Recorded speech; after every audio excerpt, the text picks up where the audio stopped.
Good evening, everyone. I welcome all the attendees to the upcoming online webinar, which is going to be on fundamentals of lubricants, which will be presented by Dr. Jyoti Mittal. I would like to introduce Dr. Jyoti Mittal to our attendees before we go to the presentation. Dr. Jyoti Mittal is an alumnus of University of Roorkee, which is presently called as IIT Roorkee, and obtained her MSc and MPhil from there. She is presently working as assistant professor at Maulana Azad National Institute of Technology, Bhopal. In the year 2018, she has been listed as highly cited researchers by Clarivate Analytics, and out of 10 Indian highly cited researchers of 2018, she is the only woman scientist receiving this distinction, which is very phenomenal. She has published 40 research papers in the journals of high impact and authored several books and book chapters. Her present H index is 30, which is very high, and her research publications have received more than 7,000 citations, where the number is high according to the citations. Dr. Jyoti is presently handling a high value international research project under SPARC Spark scheme in collaboration with University of St Andrews, United Kingdom, which is a renowned thing to be noted. Several reputed journals have also nominated her as a member of their editorial boards. For the past several years, she is very actively involved in teaching lubricants and their applications to the undergraduate students of NIT Bhopal. We are very proud to get collaborated with Dr. Jyoti Mittal, and her speech will be covering on the topic fundamentals of lubricants. A warm welcome to Dr. Jyoti Mittal and a warm welcome to attendees. Dr. Jyoti Mittal, you can go ahead with the presentation. And before Dr. Jyoti Mittal goes with the presentation, all the questions will be taken only after the presentation is completed. And the presentation, while presentation is going on, if you have any technical errors, you can the attendees can either refresh their page or they can get into the lighter mode of the air meet so that there will be no interruption. And for asking the questions, you can just raise your hand, or you can also put them in the questions option or chat option that will be noted and answered once the session is completed. Thank you all. Thank you, Dr. Jyoti Mittal, and I welcome you for the session. Thank you, Pavan. Good evening, everyone, and very warm welcome to you all. Today's my lecture is on the fundamentals of lubricants. Now, uh, all of us live in we all know that we live in an era where machines are not a luxury but a necessity, and their efficient functioning it depends upon several factors, out of which lubrication is one. And in this lecture, I will try to cover some of the fundamentals of lubricants and lubrication. So let's see an object moving on another surface. Okay, like this. If we have got an object and it is moving over another surface, force is applied towards the right, then an opposing force acts on it, which is on the opposite side. And this we call as the friction. Now, here the friction is the resistance which one surface or object encounters. We are aware of that. And this frictional force is proportional to the normal force. Now we give it a constant of proportionality, that is your mu, and is this coefficient of friction? It depends on the nature of the surface. We have got main two types of friction, that is your static friction and kinetic friction. Static friction is when a body is at rest and we are pushing it to motion. Then the friction which we observe, we call it static, and kinetic is when your object is in movement and we are simply observing the friction. We can also distinguish it in the form of sliding or the rolling friction. Sliding it when we are pushing an object on a level surface or on a slope, and rolling when a circular body is moving down. So that time we are getting the sliding or the rolling friction. As such, friction is extremely important, extremely advantageous, because we simply cannot walk, we simply cannot run without the without the friction. Whenever you want to stop a movement, you need friction. We even create fire with the help of friction only. and your furniture, anything which is stayed at its place is a friction. Even a meteor which is falling down into our atmosphere, that also gets burned away and reaches safely to our surface due to the friction only. So friction has got lot many advantage as such. But here we are not dealing with the advantages of friction. The thing is, we are dealing with the machine surface. Now you can very well say why we are talking about friction in the machines, because like I said, mu, the coefficient of friction, it depends only on the nature of the surface. All our machineries are made up of a very smooth surface of either iron or steel or copper or bronze. So there won't be any friction, but it's not like that. Like this, we have got machine parts, very smooth, but that is only to the naked eye. When you see it on the microscopic level, that means this type of discrepancy occur, this type of unevenness you will know. On the naked eye, it is smooth, but on the microscope, you will see that no, that is not the case. Like this, the third figure, we have got a stationary surface. On top of that, we are moving it with another surface. We have got lot many asperities, hills and valleys. So these asperities, they connect with each other. They try to break each other when it is in movement, and we are getting something undesirable. So let's see what are the effects of friction when we are talking about a machine. The very first effect is wear and tear of the machine parts. Like I said, when they are trying to move against each other, the softer material which tend to break up, and it will give you the wear and tear. That means regularly we need to stop it, to service it, or in some cases, drastic cases, we need to replace the part. Another effect is that whenever friction is happening there, naturally there will be coming out of the frictional heat. Now this frictional heat, as such, it cannot come from just from anywhere. Whatever power we are giving to the machinery to work, some part of that power, whether it is electrical power or from the coal, that gets converted into heat, that will call as the frictional heat. So it's a wastage of energy which is happening there. Any industry, whichever industry is operating, they are spending a huge amount of money so that you can get some work, but some part of energy is going away as frictional heat. So this frictional heat also causes the overheating of the machine parts. That means they will further soften, and when they will soften up, that means there will be more breakage. So frictional heat will again more, it will give you more of the friction. Then with the friction you get the noise, extremely irritating part, and then decreased efficiency of machine. That means whatever power you are giving, you want 100% work, but because of the friction, a part of that is going away in the form of frictional heat, and you simply cannot get the 100% output. So where that will be a loss, and then that means increased in the fuel consumption. So in total, you are having a huge economic impact, because more power consumption, work is not 100%. Regularly, if your parts are getting destroyed, you need to regularly stop the machinery to maintain the machinery or to replace the part. So to halt the production, that will cause a big loss to the person, the manufacturer. Okay, so these are various effects of friction which are happening in the machineries. So here comes our thing, the lubricant. Anything, any substance which we introduce between the two moving sliding surface so that we will reduce the resistance, that we call as lubricant, and this mechanism is called as lubrication. Now, with the rise in machines, lubricants, they gain popularity, and that is why a separate branch, tribology, that has been introduced. This is study and application of principle of friction, lubrication, and wear. All three of them, because all three are happening together. So this branch deals with that. This is highly interdisciplinary branch. It draws on many academic fields: physics, chemistry, materials, science, mathematics, biology, engineering, all of that.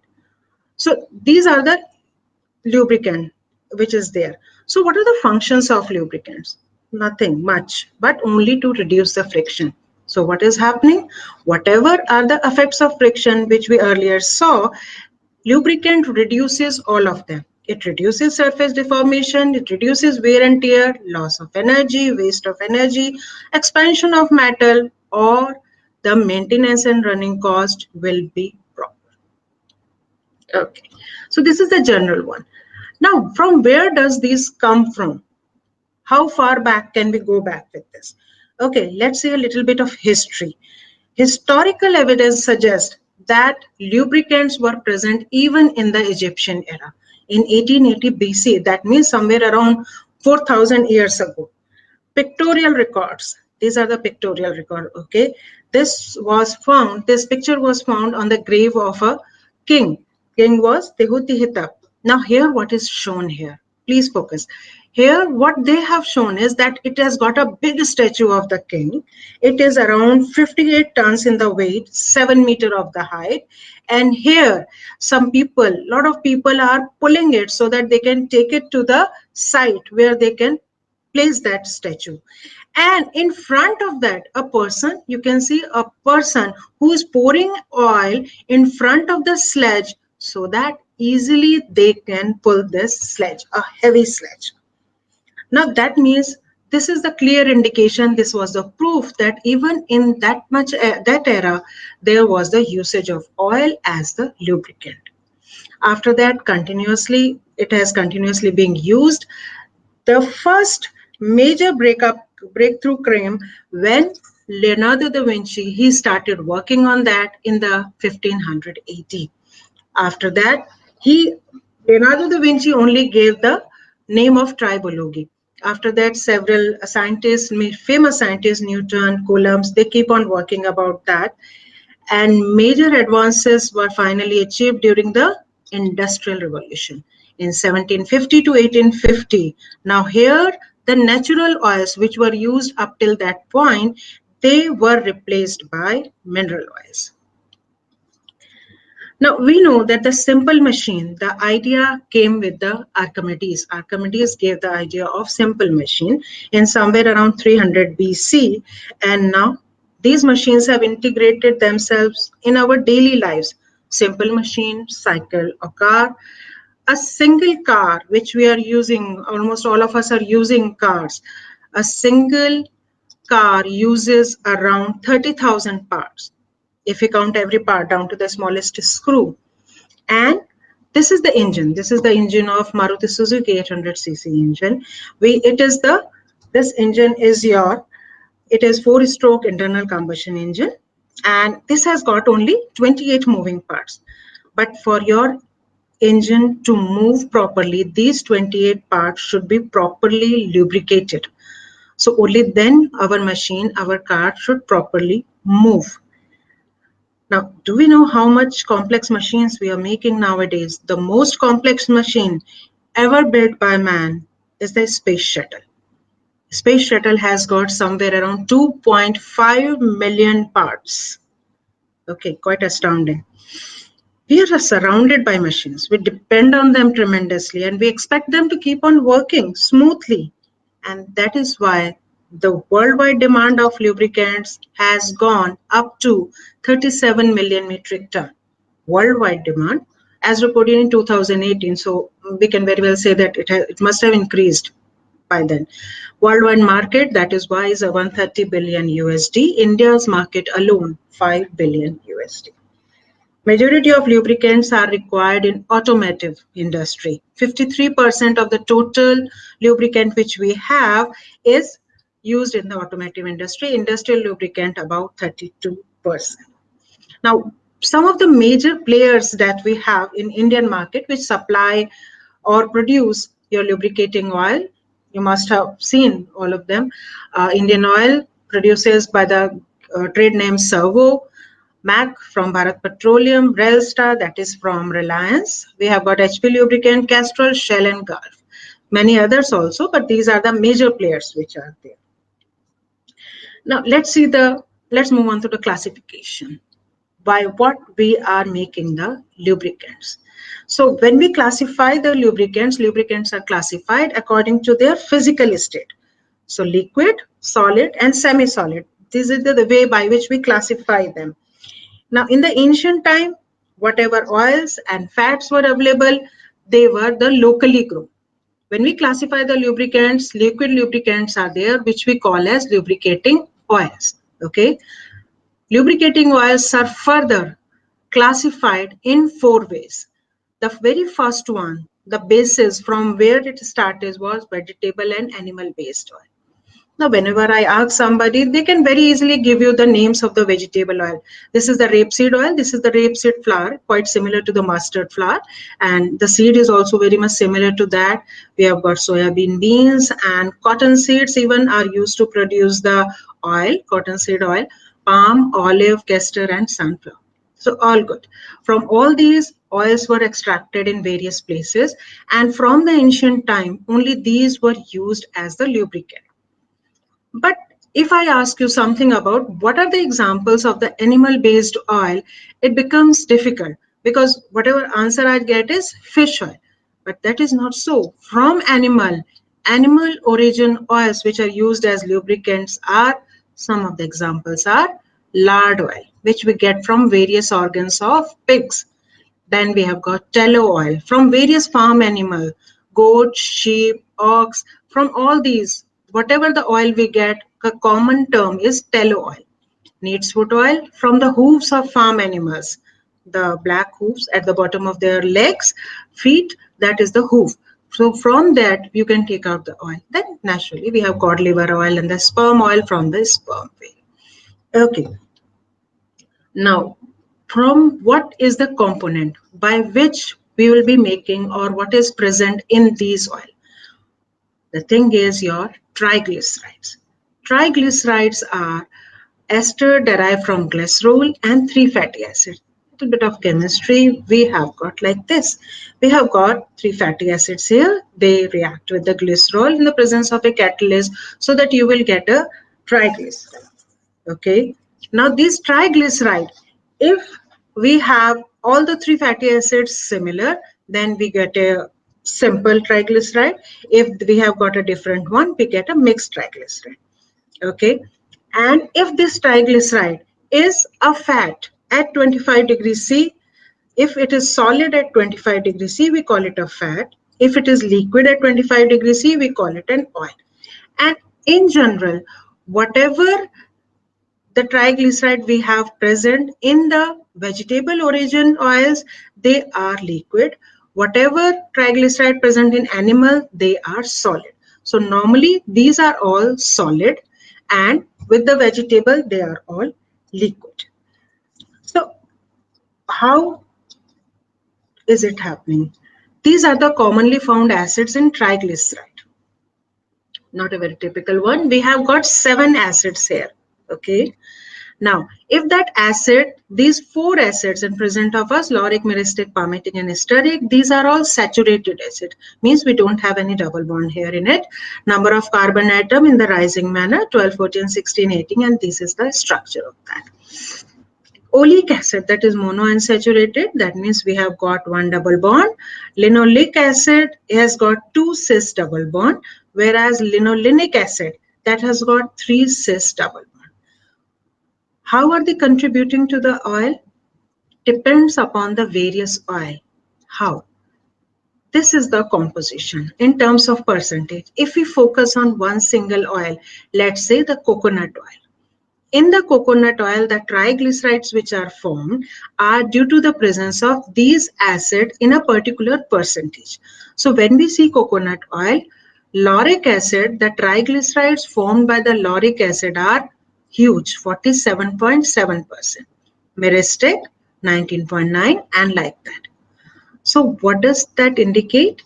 That most of the triglycerides which are formed in the coconut oil are formed by an acid which is saturated. So if it is saturated, that means it is not very reactive. It is stable. So the coconut oil is extremely stable. Then 19.9% again myristic acid, that is saturated. Double bond comes first in the oleic acid, that has got 6.2%, and less with linoleic, which is double bond. But if you compare it with a different oil, let's see with the rapeseed oil, in case of rapeseed oil, oleic acid is 63.3%. That means we are having a triglyceride which has got double bond present. So that means this is far more reactive. Also, the linoleic acid is also present, almost 20%, and linolenic is also present. So when we see them, we can easily say that the triglycerides are formed from which acid. If that acid is saturated, that oil tends to be very stable, and where it has got unsaturation, that will be extremely unstable. So that way we can see them. Now the next type of oil in the classifications are crude oil or mineral oil or the hydrocarbon oil or same. Okay. Now the modern crude oil industry, it began in the USA in 1859. We all know what that is. Dead organic matter, it fell to the ocean floor, it get mixed with the inorganic material, bacteria decomposes that, lot of sediments start getting on top of that, pressure increases, temperature increases, organic material turns slowly into crude oil. Now, if we are going to dug them out now, these are the two of the ways. If they are present on the earth, we dug it out with this type of structure, and the machine which we dug out in the oceans. When we dug out crude oil, mineral oil, it has got consistency like this. A color, a very dark color, and consistency like this. This is the original crude oil. Now this crude oil, it consists of mostly alkanes, cycloalkanes, aromatics, other organic compound containing nitrogen, oxygen, sulfur, trace metals like this. So this crude oil is a mixture of about 1 lakh compounds. Mainly the components are like this: carbon, huge content, 83 to 87, then hydrogen, sulfur, nitrogen, oxygen, like that. Now the thing is that the crude oil we get in almost all part of the world. Okay. Now how they are different? They can't be same. Crude oil we dug in the Gulf is not similar to the crude oil which we are digging out in the Russia. Why that is so? Because whatever organic matter that gets down below this earth is different in different area, then pressure will be different, temperature will be different. So whatever material, whatever crude that is forming there depend upon several factors. So the crude oil which we are digging at various wells is different. It has got different components. And depending upon that, exact composition is not known. It is varying in every field. Now we have got basically three type of crudes. Why? Because if you have got more of the saturated compound there, that is the paraffinic base type crude. If we have got lot more naphthenes there, we call it naphthenic base type crude, or if they are almost same, then we have got mixed base type crude. Okay. Now what will happen once we dig them out? Now this crude from these wells is then sent to the refineries. Now there are around 700 refineries around the world. In India, we have got only 24 refineries. Out of that, only 3 are private and rest are state-owned. Okay, now Jamnagar refinery. This refinery is run by by the Reliance Industry. Why is it so important? Because this refinery is the largest in the world. It has got a capacity of 6,68,000 barrels per day, and this is largest. This is your Jamnagar refinery. This is the scenario view of that huge one, and these are fractionation tower. These are the main component, main area where we will be now separating out various components, because otherwise the crude is a mixture, like we are saying, of about 1 lakh components. Now we have to separate them out so that we can use those components. Okay. Now this is the fractionation column. This is a cross section of that, what is present here and what we are going to do here. What is happening is that because we have got molecules of different carbon atoms, ranging from carbon atom 1 to up to 30 or more than 30 carbon atom in the chain. If we have got a smaller molecule, that smaller molecule will have low boiling point, light in color but low boiling point. As the carbon chain length increases, so the boiling point also increases, and that is how we are going to separate them out. What we do is we put the crude oil in a heater. We heat it up to 400 degrees C, so they will comes into the vaporized form, and they enter this tower. This tower is a huge stainless steel tower. It has got the height of about 60 meter, and in that, this is made up of very high quality stainless steel, and into that we have got certain baffle plates. Into those baffle plates the vapors will rise. Now when the vapors enters at the ground, at the bottom of that, at the bottom its diameter is bigger, about 2 meter. On the top it is about 4.2 meter, and it started rising. This is also heated up. At the bottom, the temperature is more. As we go up, temperatures start decreasing. So the vapors will tend to go up, and whatever level the temperature of their condensation reaches, they will condense at that particular place, and they are collected with a tube. So that is how they get up. Here we have shown some of the important components like refinery gas at the top, petrol, naphtha, kerosene, diesel, and lubricating oil at this place. Quite a lower one. Carbon chain length in the lubricating oil will be C17 to C30. So that is quite a heavy component. So we will be using, or in the refinery, the use of this fractionation column to separate out various components. Naturally, the most important one is petrol and diesel, but other than that, we are also getting several components.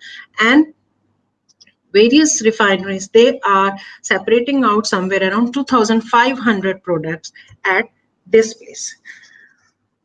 Now, since fractionation separates petroleum products into groups only by the boiling points ranges, so impurities will remain there. Now from this point onwards, we are only bothered about the lubricating oil. So we have to refine this lubricating oil further. Three steps by which further refining of lubricating oil takes place. The first step is dewaxing. Dewaxing is we have to remove the wax. Here we use two solvents, toluene and methyl ethyl ketone, and we dissolve it with that. Whatever wax is present, methyl ethyl ketone as a wax precipitating agent, we then keep it in the colder area, we keep it in the freezer so that wax will come on top of it, and from there it can be separated out. Second step is solvent refining. In the solvent refining, we can use one of the solvent, either it is phenol, furfural or crysylic acid, and then the purpose is we have to separate out aromatics, naphthenes and other impurities. We only want the paraffinic portion more. So then we mix it with that. Some of the impurities goes down, it get dissolved in the solvent. Some of them get precipitated out, and from there we can separate it out, and this solvent can be regenerated from there. Third step is the acid refining. Acid refining means we are going to treat it with the fuming sulfuric acid, and then impurities will precipitate out, and we are going to refine our lubricating oil by three steps. Now, we so up till now, for a very long period of time, first the vegetable oils has been used, and then mineral oil were being used. But around 1860, continuously machines are being evolving, and tremendous rise in the utility of lubricants takes place. So some agencies were formed so that they can determine which oil is good, and for that they have made some properties which should be tested, their standards, etc. These are some of the standard organizations, the main one. The first one is ASTM International, which was formerly known as American Society for Testing and Material. This is an international standards organization. It develops, publishes technical standards for a wide range of materials, including lubricant. That was incepted in 1898. Then we have got API, American Petroleum Institute, National Lubricating Grease Institute, and the Society of Automotive Engineers. So they all will be making together, they are making the rules so that they can say that, okay, these are the properties which needs to be tested, these are the standards, and worldwide, internationally, some one particular rule should be followed. Now, because we are doing the classification of lubricating oil up till now. We have done only vegetable origin oil and the animal origin oil plus mineral oil. Now, at this point, now before we continue the classification, I'll need to take a little bit of detour. We'll see some of the properties which are needed to rank a particular lubricant. This will help us in the further classification. Otherwise, further classification will be difficult to be explained. Let's see some of the properties of the lubricating oil. Very first, the main property which we will always study is viscosity. Viscosity is like resistance. Viscosity is, in a layman term, thickness. Now, if you can see here, if we have got different thickness oils or the liquid and we try to make them flow, you can see there is a difference in the flow. That is in the layman term. Because viscosity is a property of a liquid by which it offers resistance to its own flow. Let's see like this. If we have got a pipe or a tube into which a liquid is flowing, we assume that the liquid is flowing in terms of some parallel sheets. Okay. Now each sheet will offer resistance to the other sheet. So that is why the lower sheet, which is towards the bottom, that has got the velocity 0, we assume, and so the viscosity will determine up to which speed it will be flowing up. Now, why viscosity is so important for lubricating oil? That is the prime property. The thing is, we are using the machinery, we are dealing with the machinery. In a machinery, two metal sheets are or two metal parts are moving against each other. We have to put the oil in between there. If the viscosity of the oil is low, as soon as the machine starts moving under some pressure, that oil will flow out. It will not stay at its place. And if the viscosity is very high, the other way around, viscosity will itself start giving the friction. So that is why a moderate viscosity, but moderate viscosity means depending upon the machine. What is the pressure on the machine? What is the temperature faced by the machine? With what speed it is making? What is the atmospheric condition? On basis of all that, we have to see what is the viscosity which needs to be placed. Because if the oil is not staying between those places, what is the use of studying other properties? Now, viscosity is represented in terms of CPS. CPS is your centipoise. Now, for example, I can give you a table. Here you can understand if the item is water. Water has got the viscosity of 1 centipoise from start there. And some other things you can see, castor oil. Castor oil has got the viscosity of 250 to 500 CPS. Honey, 2000 CPS. So by this you can get the idea that what is CPS. As the thickness increases, your viscosity increases. Ketchup, 50,000 CPS. So that is how we have to first determine what is the viscosity of the lubricating oil. Another property which is quite linked to viscosity is what we call as viscosity index. Now, because in viscosity is temperature dependent, because if you increase the temperature of the oil, what will happen? That it will give you the molecules will go far apart. So that means that starts getting thinning down. Viscosity index is an arbitrary scale. We measure change in viscosity with the changing temperature. If we plot a graph, temperature on the x-axis, viscosity on the y-axis, at the low temperature, viscosity will be high. But if you start increasing the temperature, viscosity will start falling down. So that means why we have to study it here, why viscosity index? In any machinery, it starts working at the room temperature, that means somewhere around 25 degree or so. Okay, you start working with the machinery, slowly the temperature of machinery will rise. Now, some machinery might raise the temperature up to 50 degrees, some might go up to 200 degrees. So when we are raising the temperature of the machineries, at the same time, temperature of the oil will also increase. If the oil viscosity will fall down drastically, that means if the viscosity is within that temperature range, falls down, then that oil will not stay at its place and it will flow out. So viscosity index is an extremely important property. If the viscosity of the oil is falling down rapidly, we call that type of oil as low viscosity index oil. If it is slightly affected, high viscosity index. Like you can see on this diagram, blue color line at the graph show that the viscosity of the oil is falling down drastically, and that is your low VI oil. And if it is not falling down that much, that is the high VI oil. So we can very well assume that if you are working in any particular machinery within the working temperature range, viscosity index should be high. It should not fall down drastically, otherwise the oil will spill out. Okay, numbers are given to viscosity index. So if viscosity index is under 35, we call it the low viscosity index oil.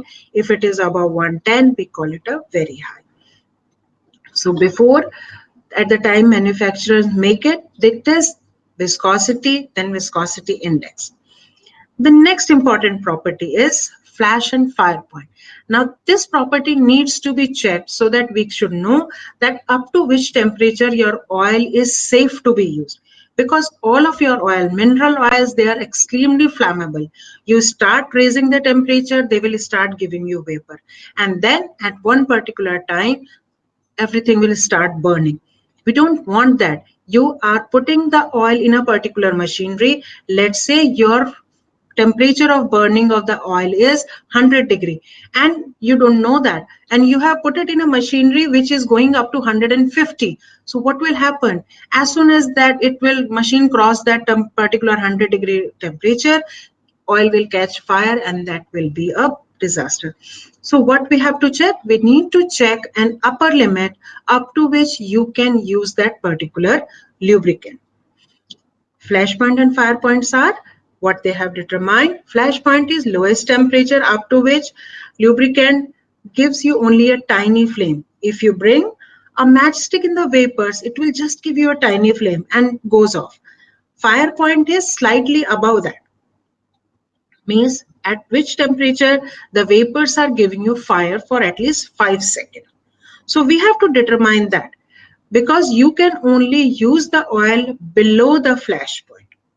Okay, so we determine these two temperatures in the lab, and between flash and fire point difference can go from 5 to 40 degree. If you have got a thin oil, that means the fire point and flash point difference will be lesser. And if we have got thick oil, then the difference between flash point and fire point will be more. So this does not give you any lubricating property, but it will simply tell you what is the upper limit up to which you can use the particular oil, because all the oils are different. All will depend upon the constituent. How many carbon chain, which carbon chain compounds are present in a particular oil, that will determine different properties. So the flash and fire points are regarding the higher temperature. What will happen to the lower range? Because there are several regions in our earth, on our earth, where the temperature goes very down, means sub-zero temperatures. So what will happen to the oils when we start cooling them off? If we start cooling off the oil, they will start solidifying. So that we need to check. Now these temperatures are called cloud and pour point. Cloud point is you start lowering down the temperature of the oil. Earlier the oil will be clear. Now as the diagram have shown, if you start getting hazy thing, it will start from the bottom. If it oil getting hazy, not clear, cloudy, that temperature we call as a cloud point. And if like this, you tilt it up and it has solidified, this is the pour point. That temperature at which the oil stopped pouring, that is called the pour point. So if you want to check some oil that we want to use that particular oil in the cold condition, you should have low cloud and pour point. And this is due to what? The wax. You must have remembered the refining process which we have done. There we have done the first step, that was your dewaxing. Because if the wax is left there, paraffin wax is left there, it will start solidifying. So for those oils where we are using for cold condition, wax should be removed properly. Another property is demulsification. Means emulsification is a property where oil and water are mixing together to give you an emulsion.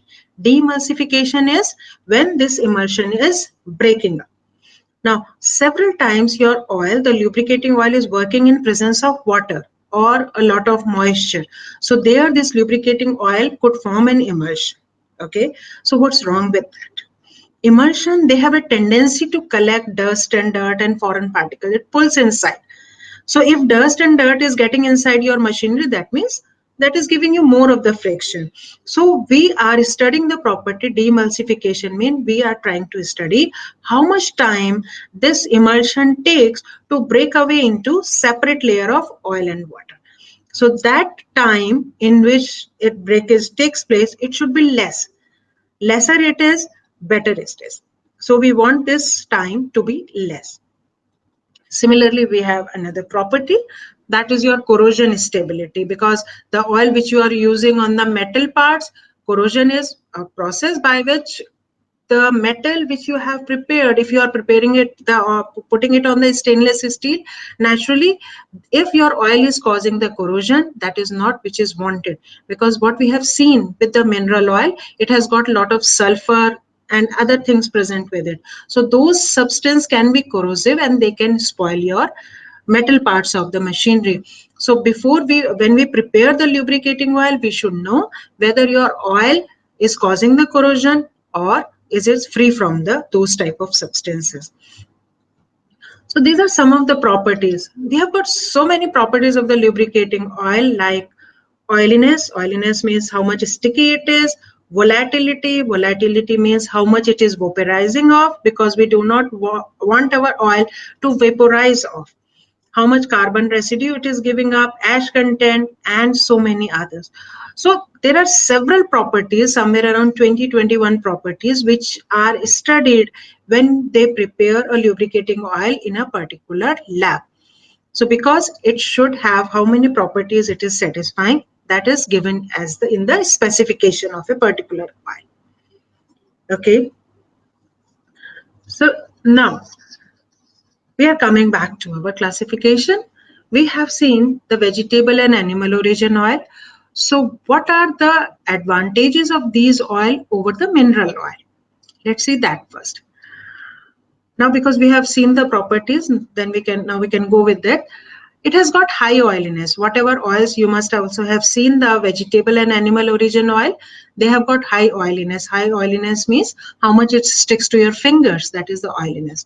Non-toxic, they are the natural ones, so they are non-toxic as well as biodegradable. This is the best thing, biodegradability in this oil. Then they can dissolve lot many additives into that. They are fully mixable with mineral oil, and they do not react with seal materials, because whenever you are putting the lubricants, there might be seal materials, rubber present in the vicinity, so these oils should not destroy them. And high viscosity, this is what I'm saying, the viscosity of the oils is quite high. Viscosity index is also high. Viscosity index was change in viscosity with the changing temperature, so that is also high. High means that it is not changing much. Low emulsifying characteristics means the demulsification property that is there is good, means the time which is taking up to emulsion to break up into two separate layer is good. Low volatility means they do not vaporize off much. But naturally, there are some disadvantages also over the mineral oil. And what are they? We cannot produce them in enormous amount, because naturally we are growing the plants, we are taking out the seed, we cannot produce so much. I have given you the data that how much mineral oil or how much is the need of lubricating oil nowadays. That much high amount you cannot produce of these. Comparatively, they are costly, somewhere around, like if you see a mineral oil, mineral lubricating oil, that is costing somewhere around 100 rupees liter, whereas these oil, they go somewhere around 250 per liter, like that. So 2.5 times is happening. Now the unsaturated, like we have seen, they have got triglyceride. So triglyceride, if there is unsaturation in the triglyceride, those oils, unsaturated components are present at high temperature, naturally they will break down. They are unstable, they will give you a series of reaction. Oxidation will also happen a lot, and you will get several compounds which are not very good for the oil. And once oxidation happens in any particular oil, you cannot revert it back. Your oil is destroyed once, it is destroyed forever. Corrosion protection is also not very good. That means if you are putting this oil, corrosion happens very easily, and these oils also solidify at low temperature, so they have got very less cloud point and sorry, they don't have a good cloud point and pour point. What happens to the mineral oil? Mineral oil's advantages and disadvantages are: mineral oil, the major one is they are available in bulk, cost effective, like I told you. They does not get hydrolyzed, oxidized easily, because what we are getting is we are needing more of the paraffinic character, and so that does not get hydrolyzed or oxidized easily, and good solubility of additives. Disadvantages: non-biodegradable, the front one, the main one. Toxic, also toxic, releases compounds which are harmful, and they cannot be replenished once crude oil is finished from the planet Earth. That is the buy.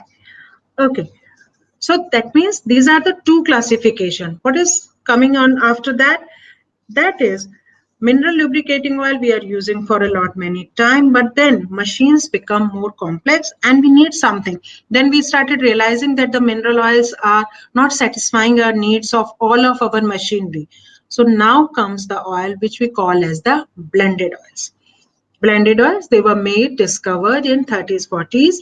It is a mixture of base oil and additives. Means up till now, whatever mineral oil we are dealing with, we take that mineral oil and into that we add some additives. Additives means we know the properties, okay?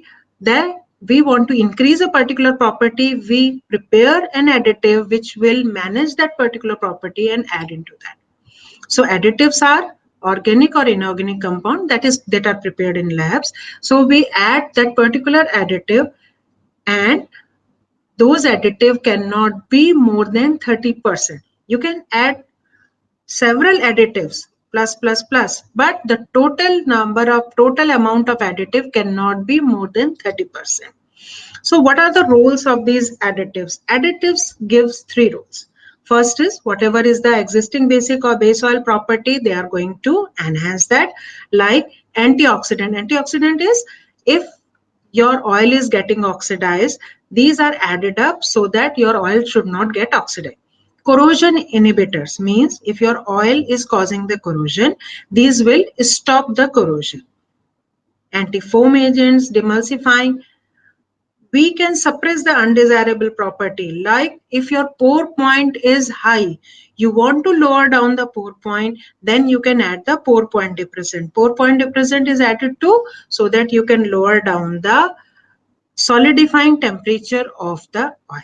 Okay. Viscosity index improvers are, if your viscosity index is low, that means your oil viscosity is changing too much. You can add the viscosity index improver and your oil will become high VI oil. Okay. Now the third is new properties to the base oil.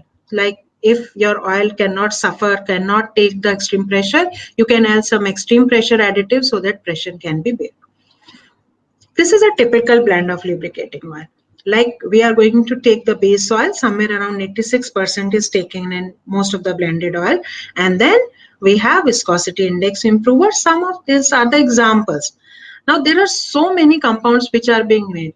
You must have known that all the companies, all the oil companies, they have got big labs, big research lab with them. And what is their main function is so that they will keep on making new additives so that every new product of them has got some extra thing. So you every day they are going to launch a different oil. So this is detergents, multifunctional additive. So these additives in total, they are less than 30%. Main base oil was your mineral oil, which we are dealing up till now. Okay. So now, after the blended oil, what is happening? This is for majority of machines which we are using nowadays. In all of the machines, almost we are using blended oil. What will happen if your machine is working under extreme conditions? Means extreme high pressure or extreme high temperature. We cannot do blending unlimited. So here come the existence of synthetic oil. A very good example. Synthetic oil comes with this example, jet engine. You can see the extend. This is the jet engine. You might have seen, you can compare it with the height of a person. This is the jet engine and this is the cross section of jet engine. Now, what is happening with the jet engine? Let's see. When we are talking about a jet engine, when they make jet engines, there are two things which are dominant. First thing is we need highest possible reliability. What does that mean? You are going in your car and at some place your lubricating oil is not working properly. It is stopping. Your machine is stopping again and again. Your car engine is stopping again and again. What you will do? You will just park the car somewhere and then you will call the mechanic in the midway, right? You cannot do this in the air. We're in the mid-air. It is impossible to stop to investigate or to rectify a failed mechanism on the spot. Second factor, extreme range of environmental conditions. What does that mean? At the takeoff and the landing, temperature of engine rises to as high as plus 260 degree. You can see here. And when we are at the top, it is minus 50. What is the maximum height? The maximum height which your jet engine goes is up to 38,000 feet. When it takes off, it usually reaches its cruising altitudes in the first 10 minutes of the flight. So you can imagine how hard those engines are working.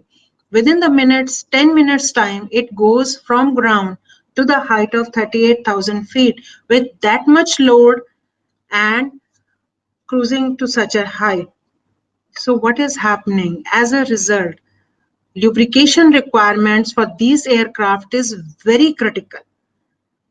In a jet engine, lubricating oil perform not one but three functions: lubrication, cooling, cleaning. Up till now, what we are dealing with, we are only talking about the oil in terms of lubrication.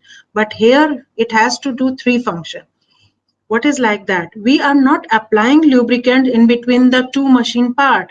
Here the lubricating oil continuously run. You can see here the red arrows, red light, red ink, whichever is shown, those are the pipes from in which the lubricating oils are traveling. Okay, so here they travel. If they are working at such high temperature, naturally they must get heated up. So what they do, they take up the heat and they go to the pump, and they here in the cooling pump, they simply dump the oil, they simply dump the cool heated oil, picks up the cool oil, and this blue one, here the oil comes back. So the cool oil comes back here, lubricate, and this is a continuous process. It keeps on going and going. And there are very tiny places, there are very thin machine parts at such places. So what is happening here? When we are talking about temperature range, what does that mean? What your oil is doing is viscosity of the oil. Viscosity of the oil should be that you are raising it from 30 degree to 260 degree. It should not thin down. Viscosity index should be extremely high from 30 to 260. And if it is falling back to minus 50, it is the same oil which has to work from 30 to 260 and go back from 30 to minus 50. Minus 50 is the temperature which the jet engine attain when we are at the top. When we are at 38,000 feet, temperature of the surrounding is minus 50 degrees C. So we need a very high viscosity index so that the oil should be fluid enough, but it should not be very thin. It should not be very thick. It should be just proper. Flash and fire point extremely high. It should be much higher than 260. Cloud point, pour point should be very low, less than minus 50. Volatility should be low. That means it should not vaporize off even at 260. It should not oxidize. It should not give you some other compounds. Carbon, which can come out, it should be very less. It should not cause corrosion. It should be non-toxic. So it should lubricate. It should cool. That means that lubricating oil goes back, cool it down and comes back. It should clean. Clean means whatever debris is getting produced, whatever carbon residue is getting produced there, it should also move away and move to the pressure filter. So here in these conditions, it simply doesn't go with the addition of additives, because if you are going to add the additive for high viscosity index, you cannot work at low cloud pour point. You can only add either cloud point pour point additive, or you can add viscosity index or high flash point index. So for this, they started making oils in the labs only, that we call as the synthetic oils. These synthetic oils are man-made oil, tailored oil, totally prepared in the lab. They have got nothing to do with the vegetable, animal origin oil or the mineral oil, nothing. They are simply made by combining low molecular weight material, chemical reaction takes place, you get high molecular weight material. And they are highly specific. You want to create it for the jet engine, you create for jet engine. You want it for the hydraulics, you do it that. But they are highly specific, they are not generalized. What else? They have got predictable properties and performance. Oil consumption is low. Why? Because lower volatility. If your oil is not vaporizing off, oil will remain the same. Longer oil life means oxidation stability is there. So oil will remain safe for a very long period of time. So these are the synthetic oil. Some of the most common example are dibasic acid ester, polyalpha olefins, and these compounds. For example, the one which we are using in the jet engine is dibasic acid ester. Since World War II, it is being used. Still, the same one we are using. So what do we have? This is the structure. What properties we have in the dibasic acid ester? Whatever is the requirement of the jet engine, that is there. Some of the weakness also, but low volatility, high thermal stability, excellent VI, non-corrosive, non-toxic, stable to hydrolysis. So different oils are prepared depending upon what you require, for which machinery you require. So the properties or the requirement of that machineries are seen, what are the conditions under which it is working, and by seeing that, scientists prepare the oil for that particular purpose. Now these are extremely costly oils because we are preparing that simply in the lab, so they are extremely costly. They are somewhere around 5 times that of the mineral oil. The price of mineral oil, these are the 5 times of that. Okay, so these are the classification. This is the classification of your lubricating oil. But in the classification, we also have semi-solid and the solid. Semi-solid are lubricating greases. Now, when we talk about lubricating greases, some people think that the grease are a byproduct which we get like tar, which we get in the mineral oil fractionation, but it is not so. Lubricating greases are also prepared in the factories. They are a dispersion of a thickening agent in liquid lubricant. Okay, so what we do here in the industries, we take our thickening agent and into that we pour liquid lubricant. Liquid lubricant is your mineral oil, either pure mineral oil or with some additive. We pour in slightly heated condition, we pour it there and continuously stir it. Stirring is most important here because what we are doing in case of greases is we are stirring it, we are creating a gel type of structure. An interconnected, interlinked structure has to form. We are simply not putting them separately. The thickening agent should be forming. So lubricating oil is added there. Volume of lubricating oil is decided. So whatever thickness you want to keep, depending upon that, the volume of lubricating oil is decided. So normally grease is dark in color like this. These are all the greases sample. Okay. Proportion is base oil is from 70 to 95%, little some thickener and little bit of additive. Okay, so this way we can put the grease. This is the grease jet. So we can put the grease here. So base oil which we are using here is either a mineral oil, a synthetic oil, or mineral oil with the additive. Thickener are 3 types. The most common thickeners are metallic soap. Soaps of lithium, aluminium, sodium, calcium, like that. Several others. Then we can also have complexes like conventional metallic soap with a complexing agent we can use here. Nowadays, non-soap thickeners are also used like bentonite or silica. Additives which we are adding here are oxidation and rust inhibitor, extreme pressure additives for anti-wear, friction reducing agent, and boundary additives. Now, these grease tend to form, you have to have an interlinked gel structure. That is the most important thing. Because what are the places where we are going to use that? Lubricating oil has got minimum coefficient of friction, and that is what we desire. Semi-solid greases are having more coefficient of friction. So why do we use them? Why should we use them? These are the conditions under which we use. The most important is when the pressure and simultaneously temperature is so high that even blended oils do not stick. So they have started coming out. So all those places we go for the grease. Now you can very well say that okay, blended oils are not sticking. Why not go for the synthetic oils? But that is not possible because synthetic oils are so costly. You cannot, for a low income group, you cannot give them the synthetic oil. Then if infrequent usage of machine is taking place, that you are not taking out the machine, using it every second day. If you are using the machinery now and now, next time you'll be using it after 6 months. So during that time, if you have put the oil in the machine, that oil will either drain out or vaporize off. So you should be using grease in that place. Or there are certain parts in the machine which are difficult to reach, because oil you need to replenish it again and again, you need to fill it up again and again. So if the parts are such that they are difficult to reach, in that case you should be putting grease once and for all.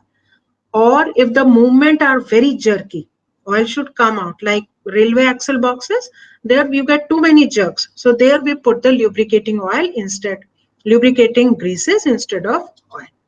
Then they are placed there for a very long period of time. You needn't have to replace it again and again. And an important one, dripping of oil cannot be tolerated. These industries, because with the oil, the problem is anytime 1 or 2 drop can come down.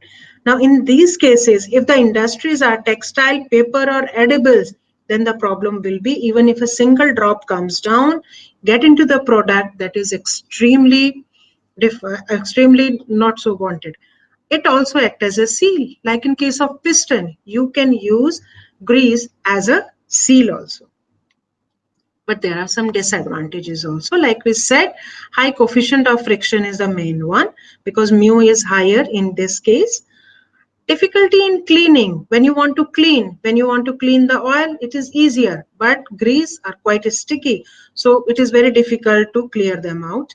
Heat conduction not as effective because in the oil very easily, if temperature rises, it is equally distributed quite easily. But in grease, temperature does not get conduct very easily. Heat remains specified at a particular place and then the damage is done. So if the same reason it does not cool uniformly, that happens. So let's see some examples of the greases. The most common one is your calcium based grease. Grease normally don't have any name. They are simply known by the name of their thickener. So here if we are having a calcium based grease, that means we have a calcium compound by which we have made the soap, and into that we have added the mineral oil or some additive also to make a calcium based grease. Now these are the calcium based grease, yellow or reddish in color. What are the properties here? It is cheapest. Why? Because all mineral oil is same in all of them. The only difference is the thickener which you are using. Calcium compounds, they are extremely cheap. So the grease which you are making here is also cheapest. It is insoluble in water. Why the grease is insoluble in water? It is not affected by water because calcium salt are not soluble in water. So we use it below 65. Above 65, what will happen? It is the optimum limit up to which you can use this particular grease. If you increase the temperature above that, interlinking structure will break up and the grease will separate out. Means soap and mineral oil, they get separated out. And if you think that at house you're going to shake that bottle and you are going to create the grease, no, it doesn't take place like that. Okay, so this is the best grease. This is mostly used in the tractors and all, because in the tractors, in the agricultural field, whatever machines we are using, it should have, there are two things only. It should have a cheap lubricant, because Your farmers cannot spend a lot of money. Secondly, it should be unaffected by water. In agricultural field, you will always have water present. So your lubricant should not get affected by water. Second grease is your sodium based grease. Again, it is also very cheap because sodium salts are also very cheap, but it is not water resistant because your sodium salts are water soluble. We can use it up to 175 degree, but we cannot use it in those places where water is present. Then we have got a third type of grease, lithium based grease. This grease is extremely good. It goes at a very high temperature also, water resistant properties also, but because lithium salts are costly, this grease is also costly. And then we have got a very good grease. Silicone grease, quite different from all of these. It has got a different thickener also. Silicone oil here is a thickener, and temperature range is very good. Like you must be knowing, silicones are extremely good. They are extremely stable. Temperature range is extreme. This grease is white in color. So we normally use this grease at those places which is quite visible to our eye, because if you are putting dark color grease in some places in plumbing or in the dental equipment, it will appear very ugly. So in those places or in our labs or all that, we use this silicone grease, extremely good but slightly costly also. Now we come to the solid lubricant. The problem with the solid lubricant is that it is very difficult to imagine, because what is happening is that till now it is semi-solid, it can act, but in the machinery we have got two solid surfaces. How can we put a solid again in between those solid surfaces to act as a lubricant? Now the trick here is the lamellar structure. Lamellar structure means sheet type of structure. Okay, so if your compound, if your material has got lamellar structure, sheet structure, and those sheets can easily slide over each other, that will give you the solid lubricant. Now we use the solid lubricant either as very thin powder, free flowing powder means very thin powder, or we can use them as additive with some oils or greases also, or we mix it with oil, make it a coating like it is shown here, or we can make paste with water. So depending upon our requirement, we can create it and we can use it. Okay, where do we use the solid lubrication? Quite a similar one like with the semi-solid. Operating condition, if lubricating film cannot use lubricating oil or grease, there we are going to use the solid lubrication. If the pressure is very high, temperature is going very high, then in that case we use solid lubrication. And if the combustible lubricants are not wanted, then we are going to use that. Let's see some of the examples. Graphite, the most common one, which everyone is aware of. This is the rock by which we are going to get the graphite. This is the powder. This is the structure of graphite. Now, graphite, again, like I said, lamellar structure. All carbon atoms, two sheets connected by the very weak van der Waals bonds. Okay, we can use graphite to a great extent. Only problem is graphite is not effective in vacuum. It needs water vapors to break away these van der Waals bonds. So it cannot act in the vacuum, otherwise it's very good. Temperature which we can use is up to 450 degrees. Up to 450, above 450, these bonds start breaking on the carbon ring, and there we cannot use it, but up till 450 is extremely good. Now, graphite is of two types. What we dug out is the natural graphite. That natural graphite has got carbon up to 96 to 98. Rest are the impurities, sulfur, SiO2, and ash. And if we want to create a better one, we prepare a synthetic graphite having the high content of carbon. We remove this impurity, we get a very good graphite. Coefficient of friction, like it is shown, mu is 0.07 and 0.5. So this is the most common one. Other important solid lubricants are these. The first one is your molybdenum disulfide. In molybdenum disulfide, we have a molybdenum layer here. Connected to that are the two sulfur layer. Then weak van der Waals forces. Then again molybdenum, sulfur, sulfur, like that. So we have got molybdenum disulfide here. Molybdenum disulfide, it is effective in vacuum. Temperature limit 400, mu is small. This is your boron nitride. Boron nitride is a ceramic powder lubricant. Temperature limit that is why is extremely high, 1200 degrees C. Mu slightly higher, but this is the hexagonal version. Boron nitride has got two versions, hexagonal as well as cubic. Cubic one is extremely hard, so we only use the hexagonal one. Then this is your polytetrafluoroethylene that is also used as solid lubricant. Here we don't have a layered structure. We simply have macromolecules. These macromolecules simply float over each other and temperature limit is slightly lesser. Mu is quite good. So these are some of the important solid lubricants. So this is the classification of your lubricants classified as liquid, semi-solid and solid. They have got their own places. So depending upon the condition, prices or the classification of your machine, we will be using different lubricants here.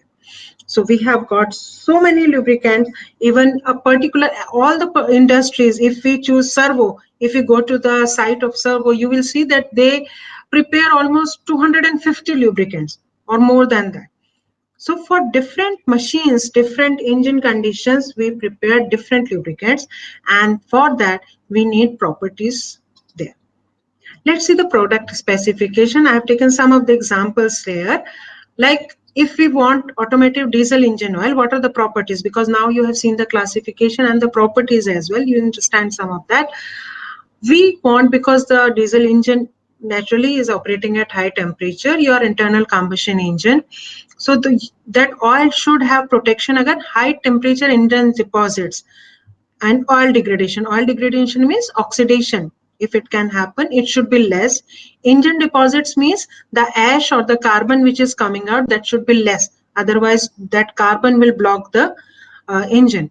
Corrosion resistant, there shouldn't be any corrosion with the oil. Flash point which is required for these diesel engines is 200 degrees C. Viscosity index means change of viscosity with temperature is 135. Here, which we had the table we have seen, viscosity index above 110 is treated as very high. So here we need VI up to 135. Runs up to 45,000 kilometers. That means this oil will be good up to 45,000 kilometers. After that, then it might be starting to oxidize or it has got some deposit. So it needs to be changed. If we see the difference, boat engine oil, if we consider the oil which is used in boats, now it should have cold starting and faster engine because it is always in the water, your boat, so it can be cool. So we just want that it should get started up again. Thermal oxidation stability, we want lower fuel engine consumption, VI up to 110, flash point 200, pour point, because we are talking about cold. So pour point is minus 21. Okay, now we move to the turbines. Now turbines are altogether a different thing. The turbine oil which we are using, the turbine is, the thing is that it is always in the water, that it is working, and you cannot stop its working. It needs to continuously work 24 hours for years. We should not be stopping the turbine once it stops. So the oil which we prepare for turbine is extremely sensitive. It should be extremely quality wise very strong. So we should have strong oxidation resistance. It should not get oxidized because we cannot change it very quickly. High resistance to foaming. What is this foaming? When we are talking with water, when we are, a lot of water is present, now a lot of bubbles can happen. That will cause the so much corrosion. So we do not want foaming. So high resistance to foaming, that oil should have. Positive water shedding properties. What that means, your demulsification. If the water comes up with the oil, then it should be shed out. It should be thrown away very quickly. And if water is so much is there, then there should be a lot of rust and corrosion also. So it should have excellent rust and corrosion protection. Flash point from 160 to 220 degrees. Same is with the hydraulics. Hydraulics means all those dumpers and excavators, etc. So here the pressure is extremely high. So the temperature will also be high. So we should have the oil, that lubricating oil for hydraulics should have high oxidation stability, anti-wear, anti-rust, anti-foam. compatible with the seal material. Now, this is something that if your oil is damaging the seal material, the rubber, that is not wanted here. It shouldn't be like that. Viscosity index 100, flash point 90, and some of the 4 point. So this is regarding the lubricating oils. We have here that some of the classifications, some of the property, and I think within the NR, we can only finish up this much. So what can we conclude with our lecture? Lubricants are essential, very essential. If we want to remove the negative effects of friction, we need a proper lubricant with proper study. Vegetable and animal origin oils, which we have considered, they are a better alternative for ecology because they are biodegradable, non-toxic, but it simply does not fulfill the criteria at high temperature and pressure. There they get oxidized. You cannot use them above 70 degrees. Mineral oils are good, and we are having a large amount of it also. Today we are using that, these days we are using them too much, but simple mineral oil are not good. We need additives for our machineries. Synthetic oils, they are perfect, but they are made very highly specific, extremely costly.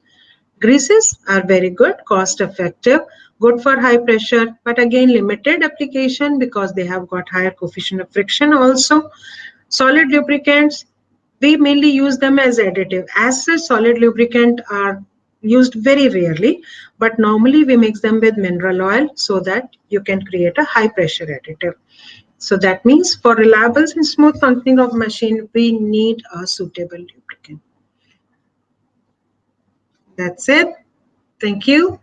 Thanks to GNOME Publication for having this idea of organization academic talks through webinar and successfully organizing it. Thank you very much. Thanks, Pawan, a lot. Thanks a lot, Dr. Jyoti Mittal. That was a very insightful presentation, and that was really very informative too. You have discussed all the points and different types of lubricants and their pros and cons in detail. That was very insightful. Thanks a lot for Okay. your lovely presentation. And yeah, you Thank you. can actually stop your sharing screen so that you will be available perfectly to the members. Okay. Yeah. Uh, So yeah, yeah. we have a few questions, Dr. Mitchell, Yeah. from Sure. the yeah. First question is from Dr. Surendra Kumar Yadav. His question is like, natural lubricants should be preferred instead of chemical lubricants to reduce pollution, or natural pollution available for all operational machines is the question. Natural lubricants means I think he's referring about the vegetable and animal origin oils. There is a lot of problem with them. Like I said, they are not so effective nowadays. The machinery which we have, they work at in very extreme conditions. We need a lot of pressure. We work under temperature, a lot of speed. Those oils, vegetable and animal origin oil, they do not fulfill the criteria. They are biodegradable, non-toxic. That's okay. For that is why scientists are preparing biodegradable lubricants nowadays so that we didn't have to work with the mineral oil. But the biodegradable lubricants, they are very costly. They are limited because we are in the process of making them. All of the industries, they are about 16 times costly as compared to the mineral oil. So at in the large scale or everyone, they cannot use it. So that is a problem with the natural oils. Okay. And the next question is from Jyoti Sehgal. She says that will these lubricants pollute air? And next she says that in general, will that waste oil is recycled? No, they do not pollute the air as such. If the volatility is less, if the volatility is more naturally, they'll be going into air. Whatever lubricants we use in the machine, that much high amount which I have shown you, that so many billions it is required. But half of that, 50% of that goes as a waste in the land, in the water, and some part vaporizes off. So it is there that they are polluting. That's no doubt about that. So, but what can be done? Okay. So, because it's a need, you cannot stop all the machineries. Whatever options scientists are exploring, it is there, but still that is in a very low amount which they are producing and not very feasible at this moment. Okay. And next question from same Jyoti Sehgal is, what is airline point? Aniline point, I'm sorry. What is aniline point? Okay, aniline point is regarding the how much aromatic content you have in the oil. Okay, because like I said, in your oil you have paraffinic content also, you have aromatic part also. Whatever the aromatic part is not very good lubricant. We normally want the oil which should have a larger paraffinic part. So aniline point determines how much paraffinic part we have in our oil and how much aromatic part. For that we use aniline. We take up the oil, we take equal amount of aniline, we shake it up thoroughly, and depending upon at which temperature both separates out, that will determine the how much aromatic part you have. So because aniline is a solvent which dissolves both paraffinic as well as aromatic content. So aniline point is not for lubricity, but it is only for knowing the contents. How much aromatic, how much paraffinic. That much percentage we get from that. Okay. And next question is from Dr. Amitabh Kumar Jain. The question is, specified volumes of aniline and sample are placed in a tube and mixed mechanically. The mixture is heated at a controlled rate until the two phases become miscible. The Hmm. mixture is then cooled at a controlled rate, and the temperature at which two phases separate is recorded as the aniline point. So I might guess he must have given an explanation for the Yeah, aniline point. he is giving the explanation, right? Yeah. Because if we have got aniline is your aromatic, so if you have got more aromatic content in that, uh, if you start shaking up your oil, whatever is the aromatic part in your oil, that will quickly go into the aniline. Okay. But at the room temperature, they will not mix properly. So you start raising up the temperature and the paraffinic part then start going into the aniline. So if you are at a very high temperature, you are getting a uniform liquid. That means you have got more paraffin. If you have got less paraffin at a slightly higher temperature, it will go inside the oil. So the higher the aniline point, that means you have got more paraffin, and that is better for us because we want more paraffin part into that. Okay. And next question is from Arun Sharma. As we are working of recycling of waste, what are the methods by which we can recycle the used lubricant oils again? I think they are doing it on the industrial scale also. There are so many industries which are recycling the waste oil which we get from the automobiles, because time after time, like I've shown you, that every lubricant which we use has got a particular time after which time we need to empty out the engine. We just take out the old oil, we fill up the new oil, so that all those oils need to be recycled. I am not aware about the exact process of the recycling of that waste oil, but I think on the industrial level, they are already doing a lot of recycling. How much is the quality of that oil which we get afterwards? I'm still doubtful about that. Okay. What will be its shelf life? Shelf life of what? What I will be didn't the get shelf life actually. of? What will be its shelf life? Maybe the used Uh, lubricant oils shelf I, life I, might. I really don't have any. I don't work on that. I don't work on the recyclable oil, so I'm unaware of that. Sorry. Okay. And one more question is from again Jyoti Sahgal. Did we use different types of eatable oil? Did we use? Yeah, you can use any oil which we get from the uh, plants or vegetable or the seeds. We can use it for the lubricant.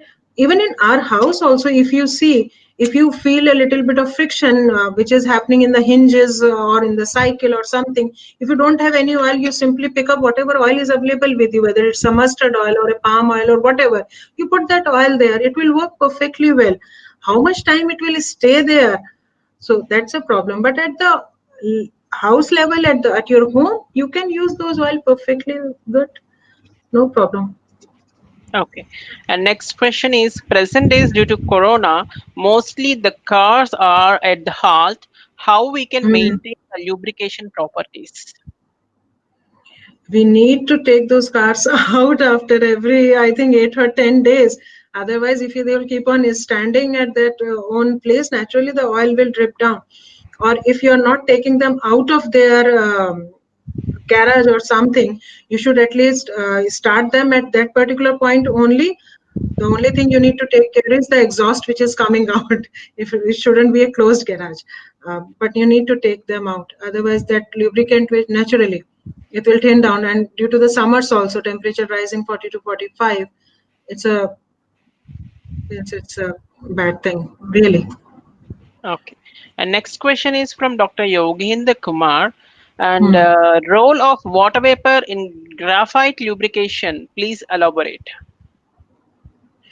Okay, the graphite, the van der Waal forces which binds the two layers, if alone they cannot break up, means like I said, the solid lubricant, the two layers should move away quickly, means should move away very smoothly over each other. So if the movement has to take place, this naturally the van der Waal forces between these two layers should break away. So the energy of water, the that energy graphite uses to break away these two layers. That is the role. In vacuum we don't have water, so that is why they can't be broken up. With the molybdenum disulfide, that energy is lesser, so it breaks away without the water also. But with graphite, it needs that water vapor energy to break that particular bond. And next question is from Nandan Ghajpije. He asks that can we get some info on API or SAE specs in general? Yeah, you can get it on the net. They give you all the specification. It's a huge one because due to the time constraint, we have only seen 5 or 6 properties here, not all of them, but they have got detail.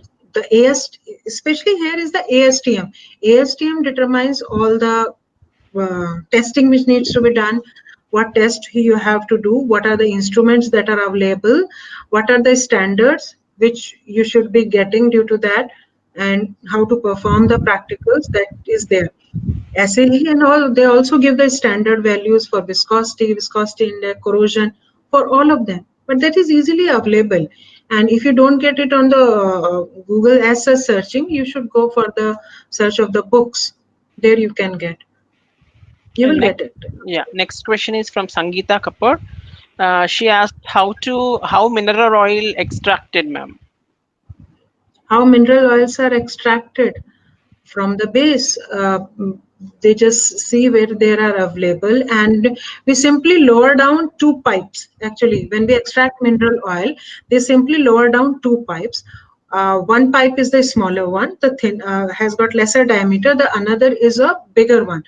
So because they are simply resting above the inside, normally there is always brine on top of it. The uh, salt water is also always there.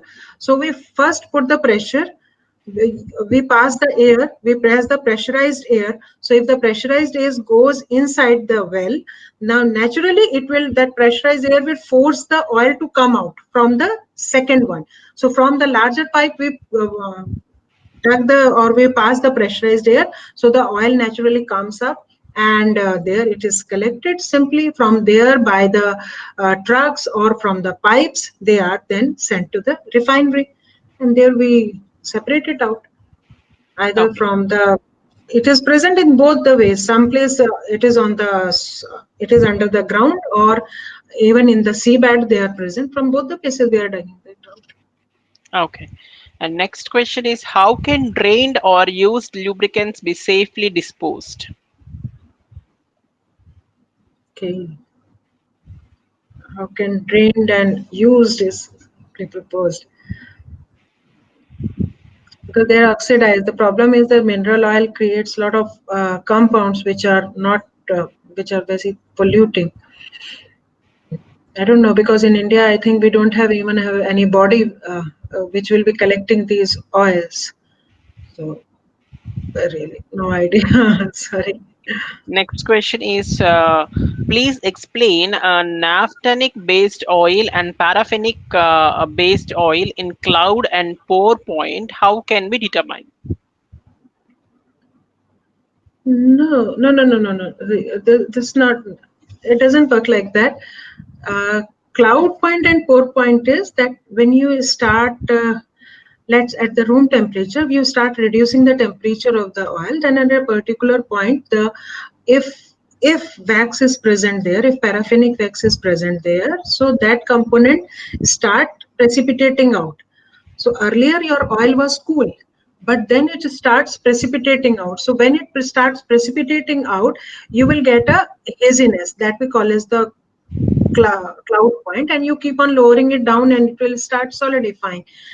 That if aromatic part is more there, then in that condition you have lesser paraffinic part. So if paraffinic part is less, naturally you have lesser portion of paraffinic wax. But it all depends upon the refining. If your refining is good and you are taking out the impurities and the wax at that level, in that case you will have a very low cloud point and pour point. So nothing much about the aromatic and paraffinic there. It's all depend upon the refining more. Yeah. Yeah, Yeah. those are the questions from the participants. I guess there are no more questions further. Yeah. To be very honest, there is one more question. Yeah. Ma'am, can we use GNP graphene nanoplatelets as additive in any other lubricant for the lubrication of MEMS? Sorry, can you read it again? Okay, ma'am, can we use GNP graphene nanoplatelets as additive in any other lubricant for the lubrication of MEMS? MEMS, it's MEMS. Sorry, I don't get the question. Matlab, means I don't understand what she means. Maybe GNP she can, graphene nanoplatelets. She was asking something yeah, about that. no idea. But means graphene is here, yes, it's like graphite, it's a carbon sheets, and but using for what? MEMS, I don't get it. Maybe she can write it to me, and then I can Yeah, look into it. That exactly. okay? Okay, Yeah. okay. Yeah. To be very frank, that was a very informative session. But it was like point to point session. The Okay. presentation went on very detail. You must Yeah, have a it lot of was detailed. patience to. You must be. Means I also try to cut it into various parts because No, normally in but the that was really college. very informative. People can really understand it very. Even a layman can understand the presentation very Yeah, clearly. The I person try who is to. not I try having any to. idea on lubricants, Yeah. they'll also get an idea on this. Okay, thank you. I So also that was wanted it. I didn't want it to be for chemistry persons only. I wanted it to be okay. lightly generalized. So Yeah. I think there So is a it very was slight chemistry there. it was very well executed, and yeah, Mhm. this is really very nice presentation, and yeah. Thank you. Thank you so much. So yeah, as there are no more questions, I'll just have a vote of thanks and I'll just wind up the session. And once again, I thank and I extend my great gratitude to Dr. Jyoti Mittal for her insightful presentation, and I would like to thank all the attendees who have attended the webinar, taking all their time together. And yeah, if you have any queries regarding publication and all, soon with the cooperation of Dr. Jyoti Mittal, we will be able to start and journal on these lubricants and automobiles, because yeah, I felt very insightful after looking to in this subject. So yeah, I'll just discuss with this after this webinar, ma'am. Yeah, please share. It's a very interesting topic. I know it's a very Yeah, interesting it's topic, and it's a really yes, very interesting, and yeah, we can also have a lot of scope for the journal and the yes, publications also. sure, Yes, sure. so we'll soon launch a journal, and we'll also soon have some more sessions on this. Yeah, Yeah, sure. thanks a Anytime. lot. Thanks a lot, Dr. Jyoti Mittal again, and all the attendees. I'm just ending the session. Thank you. Yeah, If you want thank to you. add any points, you can add.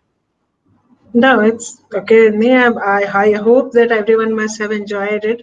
and any problem, because we are I'm not into research into that. Means my research field is not this. So this is just which we teach in the classes, in the BTech classes. Normally the lubricant part which we take up about 8-hour lectures for the lubricants. So this is a concise form of that. I have already cut down several pages of that to make it one and a half. I tried to make it 1 hour, but it extended up to, I think, 1 hour 15 minutes or so. So this is it. Thank you so much for hearing me out, and I hope you have liked it. Yeah. Thank you. Thanks a lot. Thank you, everyone. I'm just ending the Thank session. you. Yeah.